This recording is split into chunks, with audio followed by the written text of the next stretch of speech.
If I ascend into heaven, thou art there. If I make my bed in hell,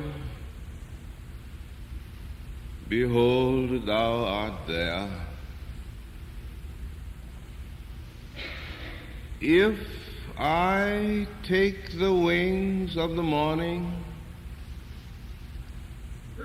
and fly to the uttermost parts of the sea, even there shall thy hand hold me, and thy right hand shall steady me. If I say, behold, the darkness covers me,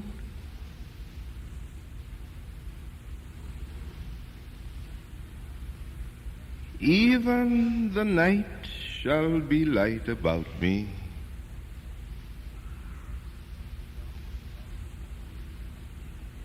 The darkness hideth not from thee,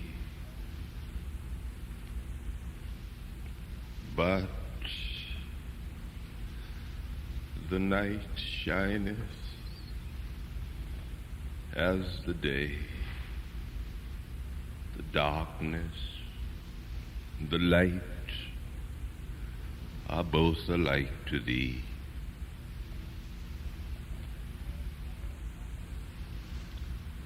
For thou hast possessed my reins,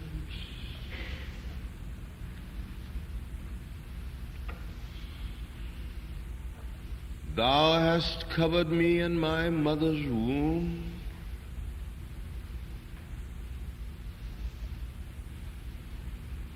in thy book all my members were written, which in continuance were fashioned, when as yet there was none of them.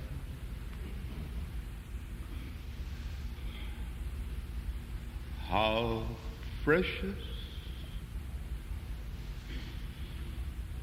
how precious are thy thoughts unto me, O God.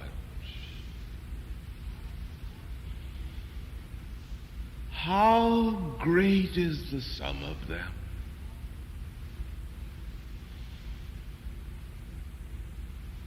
If I should count them,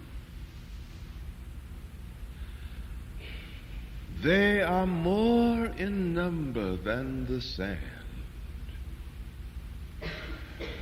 When I awake, I am still with thee. Search me, O God, and know my heart.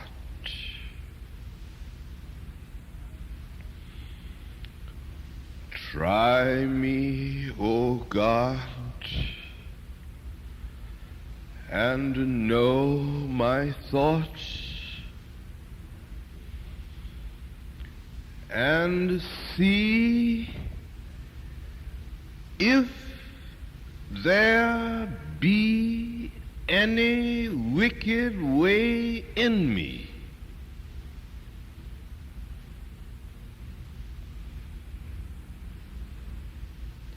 and lead me in the way everlasting.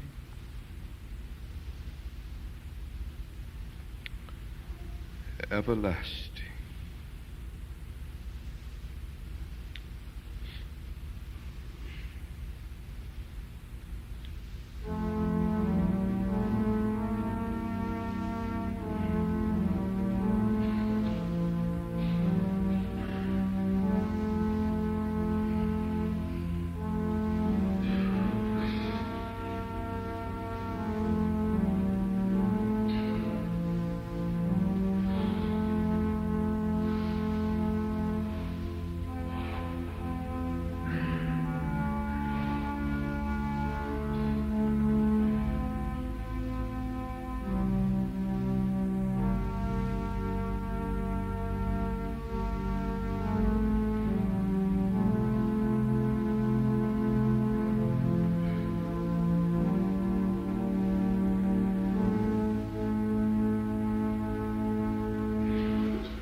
This has to be part one of St. Augustine, architect of a new faith, as a continuation of our series of the Inward Journey. As a background, may I read these two paragraphs from Augustine. What do I love when I love thee?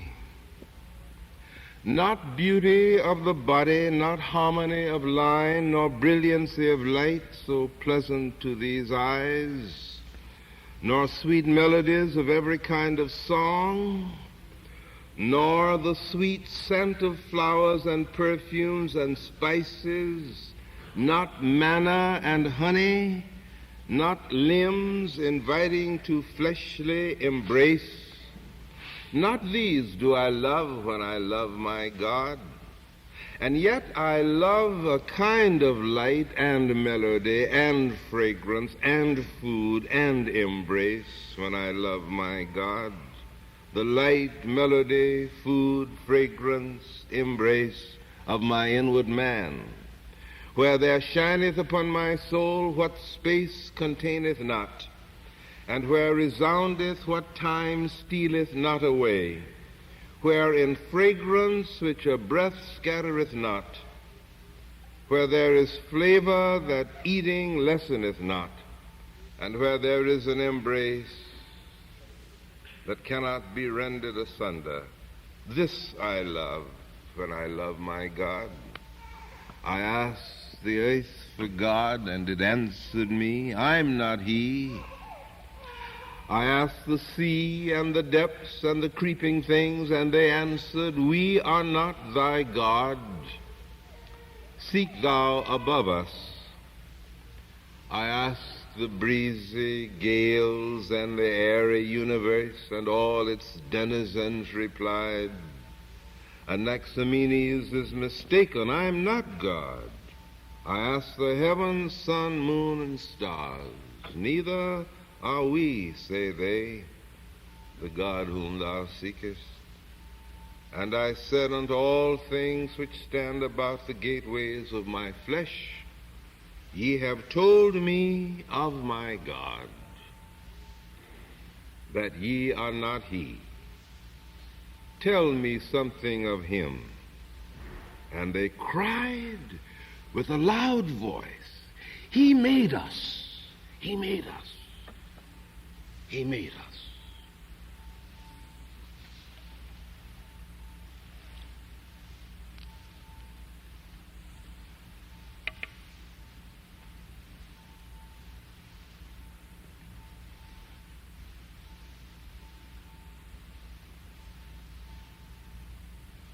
The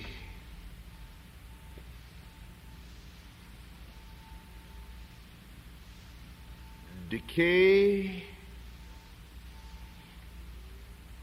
of the Roman Empire had been set in motion by some forces that were subtle and some that were obvious. There were many theories about why it had begun to disintegrate, this empire which seemed to the human mind to symbolize in time and space the sovereignty of the eternal, the point of referral that stood above all of the traffic of life, all of the conflicts of life. And little by little men saw that this empire itself was beginning to disintegrate, the stirring of populations swinging back and forth across the frontiers, a movement of populations that has continued down to the present time. It's one of the mysterious things as I think about human history. I know the answers that the sociologists give about why people start moving, why they get on the march, but I'm not sure that this answer is a satisfying one, but be that as it may. The empire was in flux. It had broken itself in twain, and the tensions between the Orient and the Occident, the tensions between great racial groups that had been rooted in a certain kind of culture and a certain pattern of life, a tension that had been held at equilibrium as long as the Roman Empire spread its eagles everywhere and held as if it were in one vast continuum all of these subtle conflicts. Now, when this outer rim cracked, all the built-in tensions began to emerge, and finally it expressed itself in a formal division of the empire between the East and the West. And Augustine, what about him? What words may I use to talk about him? He was a part of this flux. He lived in North Africa, a North Africa that we cannot imagine now, because when he lived there, it was a lush land, full of all kinds of wonderful vineyards, grain, fertility, and the gods of fertility flourished. This was North Africa when Augustine was a boy. He had a wonderful mother, devout, pious,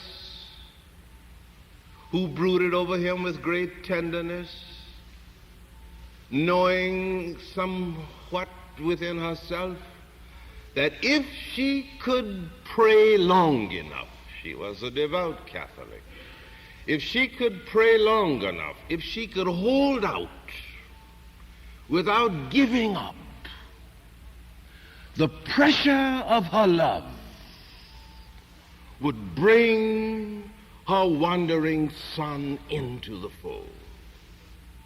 His father had no interest in these things. His father was a man without any particular religious convictions or faith. As a matter of fact, he is defined as being a pagan. A familiar phrase, words. He had ambitions for his son. He wanted his son to make a mark in the world. So he put forth all the effort possible to see to it that his son would get a good education and all the things that went along with it. He wanted to protect his son from throwing his life away in riotous living. So very early he secured a kind of common law wife for his son. All the time his son's mind was growing and expanding, searching, seeking, and the seeking finally took him away from home. He became a teacher at Carthage first, and they did not have much discipline in the university. Students did not pay their bills. Their bills were not due until the end of the semester. So students would go to classes up to about 2 weeks before the semester was over, then they changed teachers. Well, Augustine couldn't live at this rate, so he left, and he went to Europe. I need not fill in too many details about him, but there he met a man, finally, Ambrose the Great, He must have been a great preacher, for this was the thing that first attracted Augustine to him. But through the influence of Ambrose, he began to work at this matter of entering into the fullness of the new life which he found in Jesus Christ. Now, it's cruel to summarize his life in this superficial manner, but this is not to be a biography of Augustine. The first and most dramatic influences on his life, as far as the things that shaped his mind, was the Manichean philosophy, and let us not be perturbed by the word,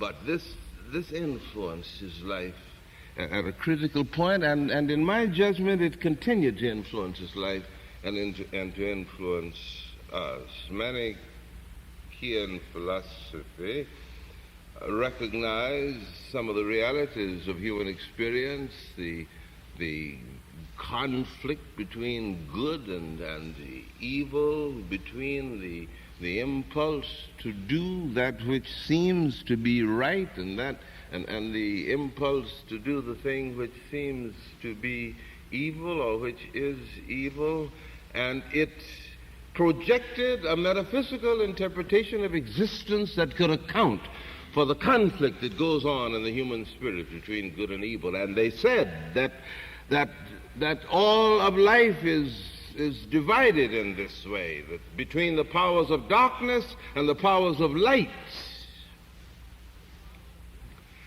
And these two powers seem to be equally matched in human experience and in the world and in existence.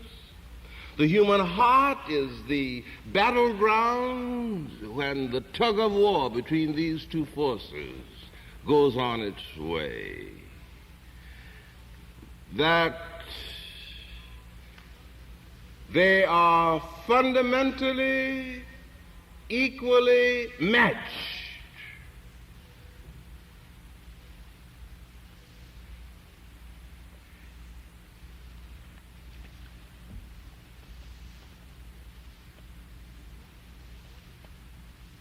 Do you think so? If you were talking about this,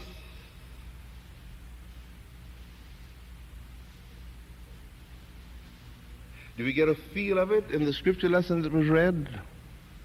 Just a feel of it? There is going on all the time this tension.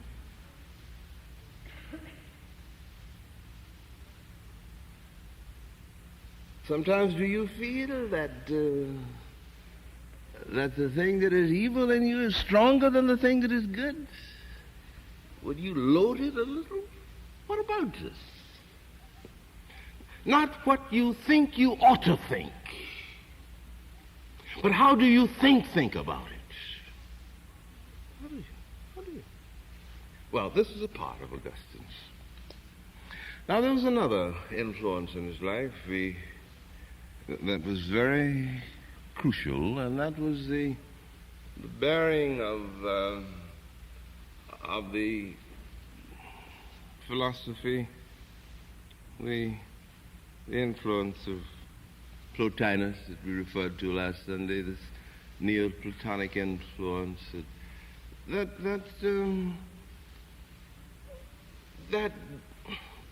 the world was created by God, by the creative will, but as the world moved farther and farther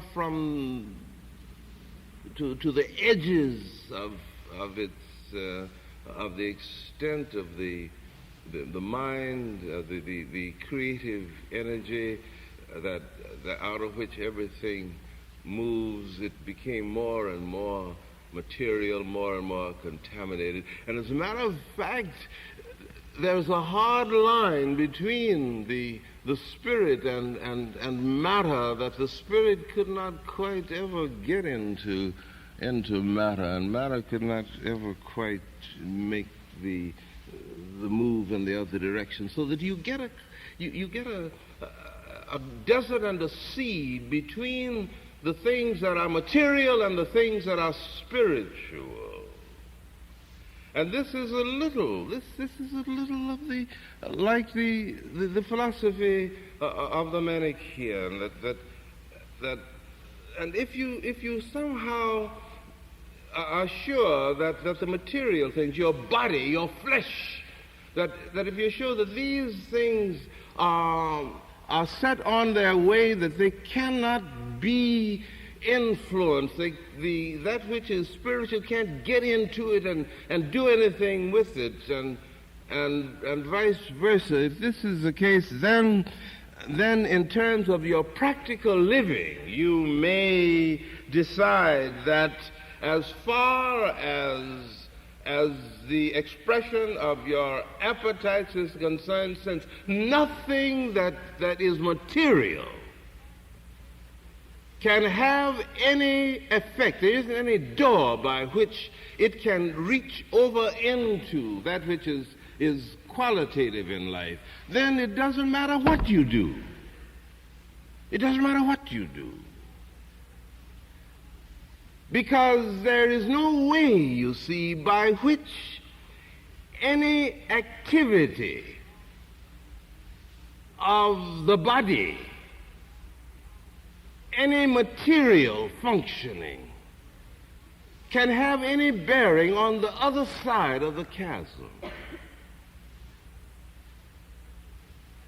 And if you try to live completely on the other side of the chasm, then the less attention that you give to the demands of your body, the freer you are to give all of yourself to the other side, so that you can either get a libertinism out of this or an asceticism. And these were the things that were at work in the background of Augustine's mind. And then when he became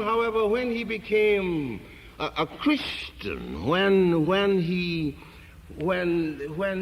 felt that the central thing about man's existence was the fact that there was at work in the material, in the flesh, a creative and redemptive process, not merely that God could not be involved in the world, but that God was at work redeeming the world through the doctrine and the experience of the incarnation through Jesus Christ. And therefore, Augustine felt that the thing that was most evil in man was not that he was a victim of this sort of dichotomy that I'm talking about, but that he had a will that was in rebellion against the will of God, that God was not merely creator, some impersonal creative force moving and brooding over the stuff of life and making the stuff of life yield more and more forms and shapes and manifestations. No, not that. But God was a sovereign will holding in the integrity of his will all existence, and that the only sin of which man really was capable was the sin of rebellion against this will. Now, the sovereign will, this point of referral, this is the step that Augustine takes in his thought that becomes the, how shall I say this, that becomes the rallying point for the decaying, disintegrating empire. Now let me just pin that down so you can hold it until next Sunday. Now, when a society begins to break up, when there is no point of referral outside of the individual or outside of the little political or social arrangement, when there is no basis for integrated behavior, which the centrality, you see, the political centrality of the Roman Empire provided for the whole civilized world at that time. Now, when this fountainhead broke up,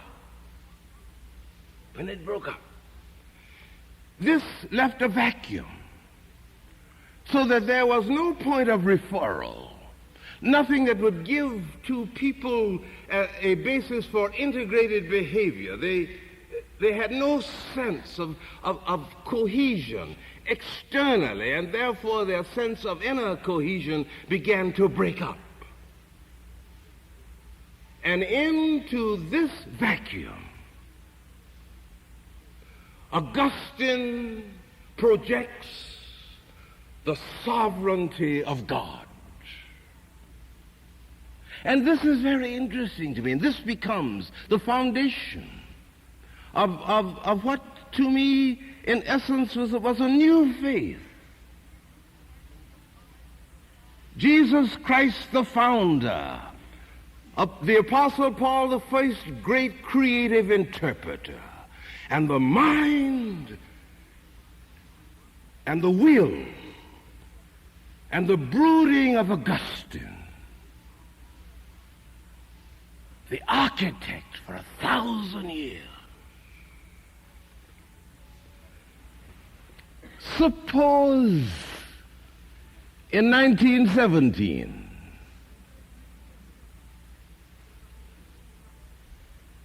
in Russia, when there was no point, when the central point of referral had broken up, what the Tsar symbolized was no more. So there was no basis for integrated action for this vast land and vast people.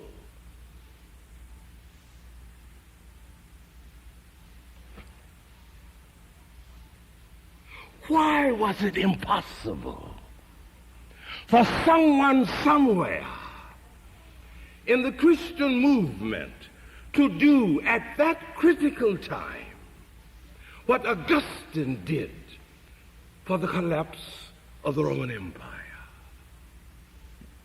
Why? And they had to find a point of referral in a very crude kind of persuasive dialectic.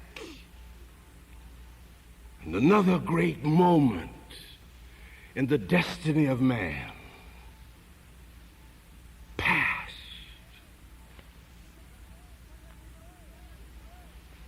What had we learned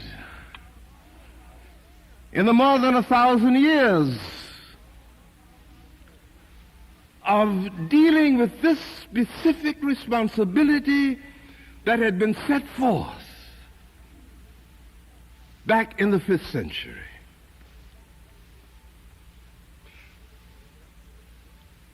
After the war, when the great German nation, loaded with guilt, began to do this,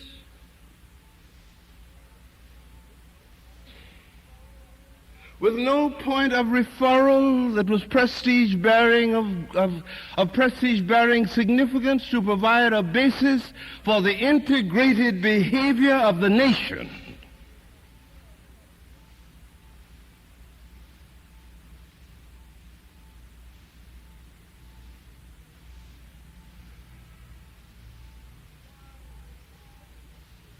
Why into that vacuum?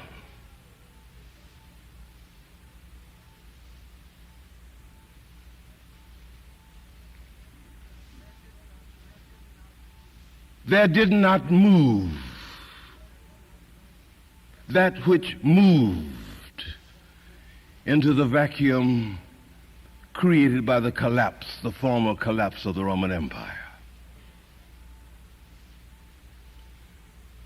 But instead, some resurrection of an ancient folk idiom, clothed in new form and manifestation, moved to the central dominating spot in the minds of a nation and provided a rallying point of dignity and meaning and significance for them.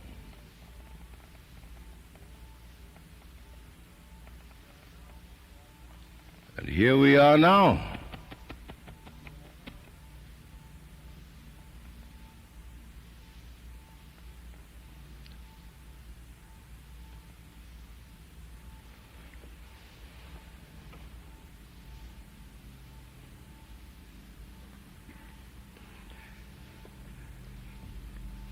Do you believe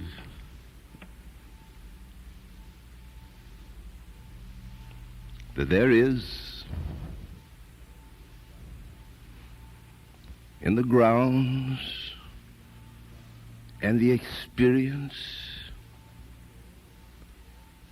of your religion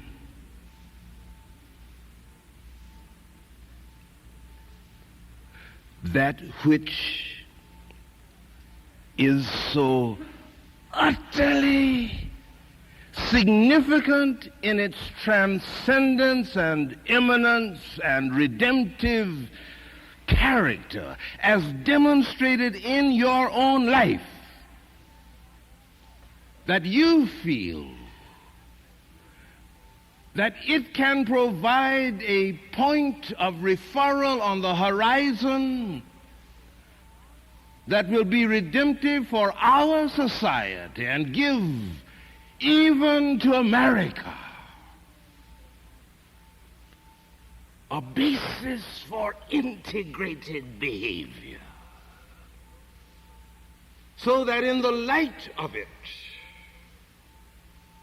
it can experience, it meaning America, can experience the kind of redemption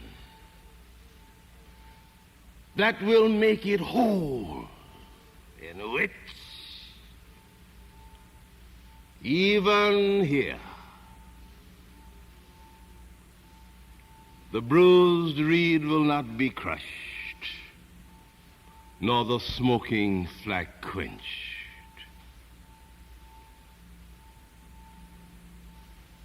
Or is your personal experience of religion too small that you would not run the risk of giving to it such a far-reaching assignment? This was the question with which Augustine wrestled, and his answer was yes. That which moved into my life, redeemed my life, made my mind not a seeker after truth, but put into my mind the kind of quality that enabled me to discern truth and to follow it. This is of such timeless significance as demonstrated in what I have been through, that it can save not the world, but worlds. And because he felt that way and projected it for 800 years, the Catholic Church moved on the track he laid.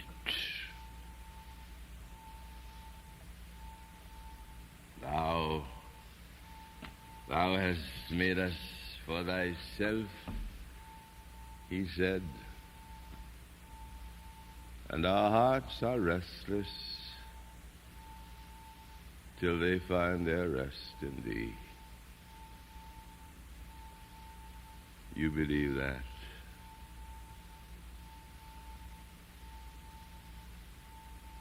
I do.